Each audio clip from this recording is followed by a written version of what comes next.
What's up guys, this is Corey with the Dirt City Gym, back with another video for y'all. So today we are taking another look at the regional season that's starting this weekend. Our first event coming up is the Columbus, Ohio regional ran by ARG. This is our first actual regional of the year, of the new season and everything like that. So today we're just going to be taking a look at our standard My Top 7 lists for the event, as well as some honorable mentions. Something that I didn't include in this time are like sideboard options and stuff like that. Those are pretty consistent throughout now. People pretty much know what to expect. But let's go ahead and get on over into our lists.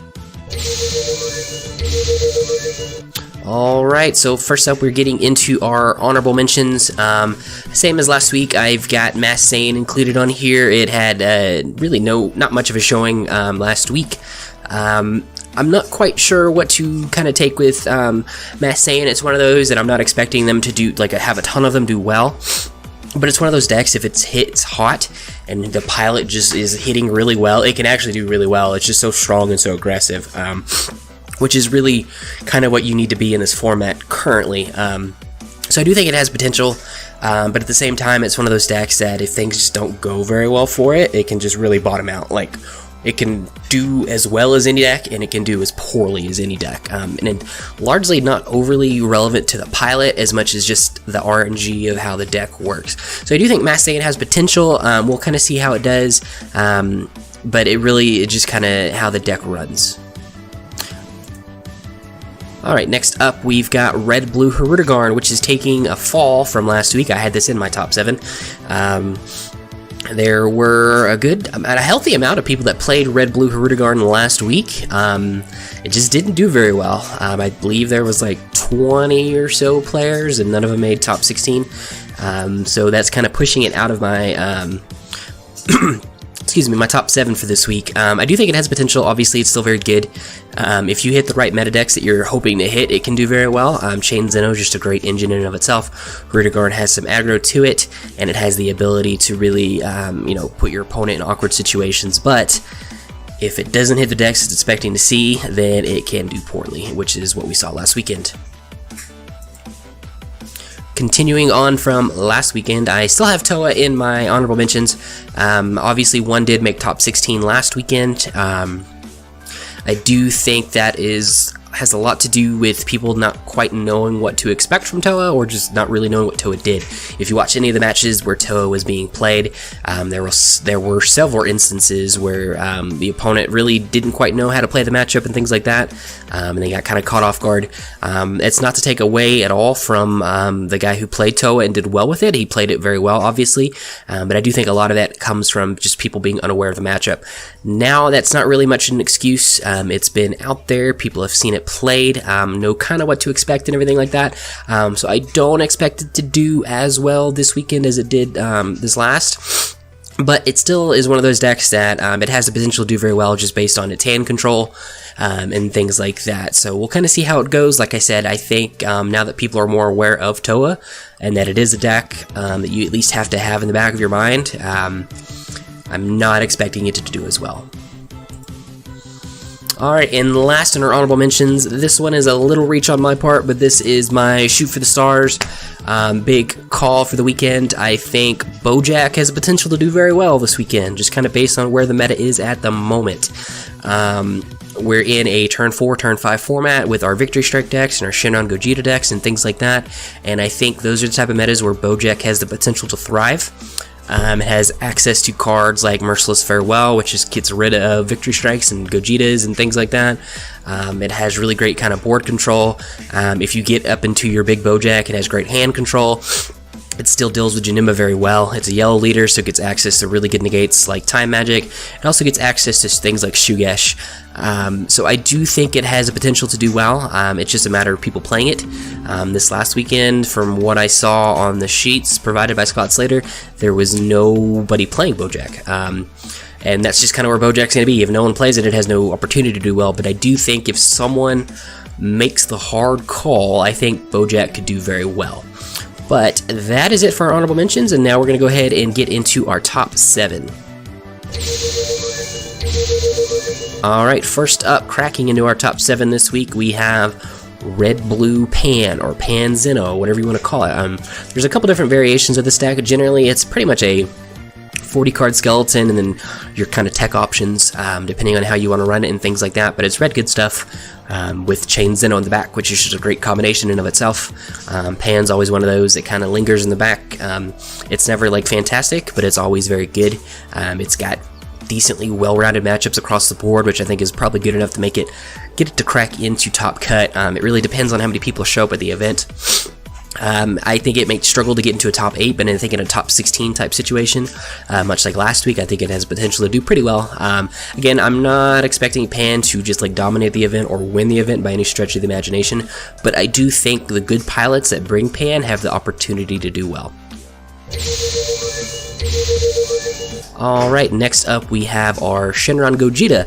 Not having any representation in my list last week. It wasn't even a blip on my radar, to be entirely honest with you, but it ended up being a great call for the people who did run it. It didn't have like a whole ton of access, but the people who did run it ended up doing really well. It makes a lot of sense when you think about it, just the type of format that we're in. Like I mentioned with the Bojack, we're in like a turn 4, turn 5 format, and going into Gogeta 7 is a pretty great option if you can last a turn 4, turn 5. That was always kind of the issue with Shinron Gogeta in the past, that it couldn't get to the turn to get into the Gogeta 7, but when it did, it was very strong. Now we're in a format at the moment where it can really do that fairly well, and fairly easily, so it has the potential to do really well. I think it caught a lot of people off guard this last weekend. I'd be surprised to see it do as well this weekend as it did, but you never know. Like I said, just getting into Gogeta 7, just sometimes you just can't do anything about that, and when that happens, the game's just over. It has one of the better win conditions in the game, so interesting to see how Shinron fares moving into this next weekend. Alright, next up, dropping several spots is our starter Roley. It had a pretty poor showing this last week. There were close to 20, I believe, in the total event, and none of them made top cut. This is, as far back as I can remember, one of the only top cuts where you did not have some type of representation from starter Roley, which is a little interesting. It's not necessarily a hard deck to pilot, but it's so glass cannon that if you do sequence things incorrectly or make the wrong move here or there, it can really just punish you. But the rewards are so high, I still think it's one of those decks that, same thing we were talking about Mass saying, that it could just totally bomb out and do absolutely nothing, or it could do so well that it just wins the entire event. Obviously, with things like Victory Strike, it has a relatively good matchup. If you play it correctly and things kind of go your way, potentially has a great matchup versus Shinron too, because you can just aggro them down so quickly.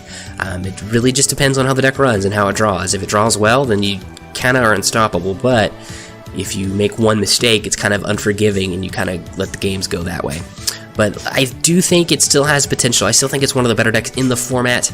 It just has to be piloted well. Alright, moving down a little bit, out of our, into our top 4 still, but at the bottom of the top 4 now, we've got our Kidcoo, Vanillacoo, whatever you want to call it. This was probably the most disappointing deck from last weekend. There was like 50 Kidcoos represented overall in the event, and one cracked top 16. That one that did crack top 16 did well. I think it finished in 3rd place, but still just overall from the amount of decks of it, the amount of it being played, how poorly it did, is a little disappointing. I think people for the most part have kind of figured it out, and the Kidcoo players haven't necessarily adjusted to the current format. I think if people start adapting their deck a little bit more to what the format is now and not what it's been, it still has the opportunity to do well against the field. I think it has the potential to do really well. It's still an aggressive deck that gets mad hand advantage and everything like that. I do think moving forward, Yellow is the better variant because you get access to things like Mutaito, which is just a great card in our format. We got some other interesting things that it can run. Obviously, the Training Buddy Krillin is the one that I would recommend running just because it gets you your outs to things like Crisis Crusher, which is really popular right now.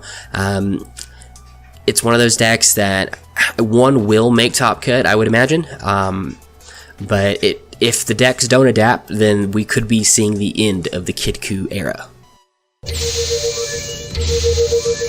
Alright, next up, moving into our top 3, we have Janemba. Obviously, Janemba didn't do as well as one might expect last weekend. for whatever reason it is, but it's one of those decks that it can go weeks and weeks and weeks not doing well and then come back in a week and just dominate, just because the nature of how the deck runs. It still, I think, is in a pretty good position. I still personally think yellow-blue is the way to go right now, just because of the options that it has against what's in the format currently, whether it be Gogeta 7 or Victory Strike, and like Mutai Ito is just really great against those kind of decks. I still would never not prepare to see Janemba in an event. It still had pretty good access. I think there was like 20 to 25 people playing the deck and overall, one cracking our top 16. So I would not expect to just see no Janemba throughout the course of the day. Janemba is still one of the better decks in the format. It's not super hard to pilot, and it's just one of those, like, if things kind of get out of control, there's not a lot you can do. They just kind of take over games. So I just still expect to see Janemba. Maybe not. It may be near the end of its reign as well, but I think it still has a place in the format right now. Alright, moving on into our number 2. Jumping up several spots is Yellow Dende. Yellow Dende overperformed in my estimation last weekend. There were 9 total decks in the tournament, and I believe 3 made top cut, which is very good. Very good usage rate and everything like that. It's one of, like we talked about this last week, I think it is the most skillful deck in the format. You have access to your opponent's hand, and if you can decipher that information, what's in front of you, you can really do well. It's the same kind of thing. It can punish you if you don't plan ahead to how the turns are going to go in the future based on what you see in their hand. You can really get punished. You have to know what to choose, when to choose it, how to choose it, when not to choose something. That's also an option for people that I don't see get utilized enough. Yeah, I play the current Clan of Terror, but I don't have to choose anything from your hand. You get access to a lot of board removal, hand control, and things like that. If a really great pilot were to take it, I could see it doing very well. The current list we have on the page right now, we're listing it with Demigra, but Fu the Dark Banisher is probably the better play moving forward, or at least just a split. But I do think this is the potential to, again, do very well like it did this last weekend. I think more people are going to start drifting towards this just because it has pretty good matchups across the board. There's nothing that it just really loses to, except maybe like hand control or just like straight aggro and things like that can kind of catch it. But there's just not a ton of that in the format right now, so I do think it has the potential to do really well. And then finally, nothing's changed. My top one is still Roley Victory Strike. There's a couple different variations of it. We've had our World Martial Arts Tournament variation. We had our swap version. I think the combination that we've started to see more recently is the best way to go. You've got hand control. You've got an alternate engine. If things go poorly with the Victory Strike stuff, you just have a swap storm type engine, which is still very, very good. It's being aggressive is one of the best options in the game right now, with a lot of decks that are in the format, and being able to swap into the Dependable Dynasty, the Guineas, and bring out the mirrors as long as you put them on your list, and you can kind of go in for games that way. So I don't expect much to change. There was only 2 pure Roley Victory Strike decks in Top Cut last weekend. We'll probably see a similar usage rate going into Top Cut, just because, unlike what a lot of people like to think, there are a lot of microtransactions and micro decisions that go into playing this deck. If people go in hardcore just thinking I'm going to go Victory Strike and I'm just going to win, that's kind of where you get punished. You have to be able to switch gears and go to a different strategy kind of on a whim, depending on the matchup that you're facing. There's just not a ton in the format right now that really just counters Victory Strike hardcore, with the exception of just going aggro, and Roley has the option to do that as well. And I think that's why it is still the best deck in the format right now. Until it gets dethroned, I'll keep saying this. I expect it to do very well. It really depends on who's piling it as well, but I think this gives the most leeway for mistakes to still be able to win a format and win the game. But anyway, guys, that is it. That is our top 7 with honorable mentions, and we will see y'all next time.